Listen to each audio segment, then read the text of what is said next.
Hi ஹலோ வணக்கம். இன்னைக்கு சாப்டர் 2ல 2.2 topic what did liberal nationalism stands for page number 9 and 10 கண்டென்ட்டை தான் பார்க்க போகிறோம்.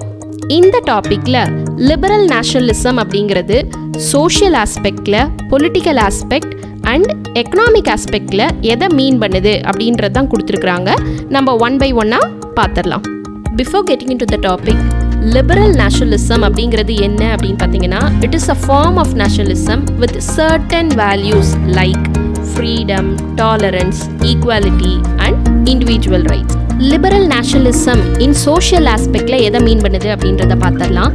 யூரோப்பில் ஏர்லி 19th சென்ச்சுரியில் the idea of national unity, அதாவது தேச ஒற்றுமை அப்படின்றது எது கூட அட்டாச் பண்ணி வச்சுருந்தாங்கன்னா சுதந்திரத்தோட தான் அட்டாச் பண்ணி வச்சுருந்தாங்க. இந்த வேர்ட் லிபரலிசமே நமக்கு எங்கேருந்து வந்தது பார்த்தீங்கன்னா லாட்டின் வேர்ட்லேருந்து தான் நமக்கு வந்தது. இதோட மீனிங் என்ன? Free. For the new middle class liberalism அப்படின்றது எதை மீன் பண்ணுச்சு அப்படின்னு பார்த்தீங்கன்னா, freedom for the individual and equality of all before the law, அதாவது தனி மனித சுதந்திரமும் சட்டத்துக்கு முன்னாடி எல்லாருமே ஈக்குவல் அப்படின்றத தான் லிபரலிசம் ரெப்ரசன்ட் பண்ணுச்சு. இப்போ லிபரலிசம் பொலிட்டிக்கல் ஆஸ்பெக்டில் எதை மீன் பண்ணுது அப்படின்றத பார்த்துடலாம். It emphasised the concept of government. நம்ம ஃப்ரெஞ்ச் ரெவல்யூஷன் பீரியட்லேருந்தே லிபரலிசம் அப்படின்றது எதை மீன் பண்ணுச்சு அப்படின்னு பார்த்தீங்கன்னா, it stood for end of autocratic and clerical privileges, அதாவது மன்னர் ஆட்சியிலிருந்து மக்கள் ஆட்சிக்கு வர்றதை தான் லிபரலிசம் ரெப்ரசன்ட் பண்ணுச்சு. யூரோப்பில் ஃப்ரான்ஸில் தான் ஃபர்ஸ்ட் பொலிட்டிக்கல் எக்ஸ்பெரிமெண்ட் நடந்தது. அதாவது ஓட் பண்ணி ஒருத்தங்களை எலெக்ட் பண்ணுற விஷயம் ஃபர்ஸ்ட் ஃப்ரான்ஸில் தான் நடந்தது.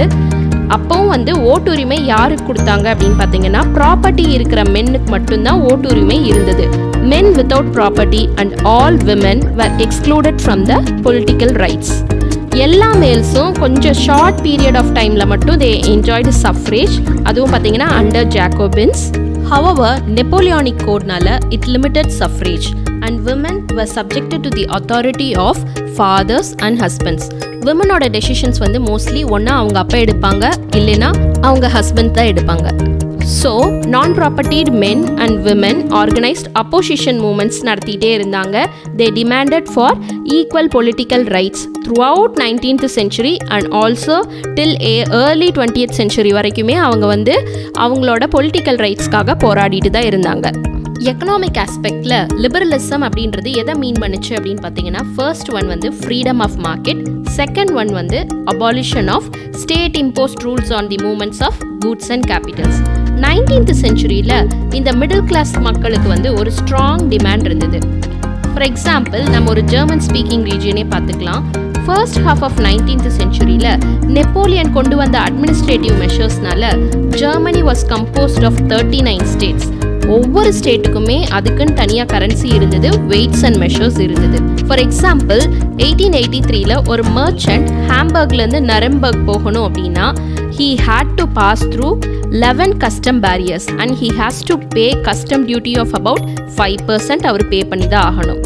Duties were often levied according to the weights and measures of the goods.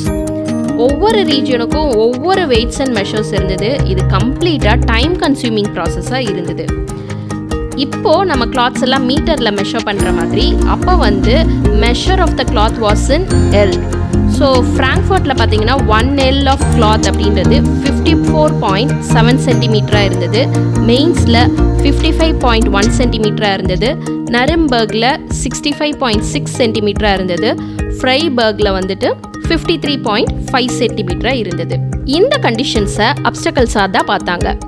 இந்த நியூ கமர்ஷியல் கிளாஸ் மக்களுக்கு என்ன தேவையாக இருந்தது அப்படின்னு பார்த்தீங்கன்னா, they wanted a unified economic territory which allows easy movement of goods, people and capital.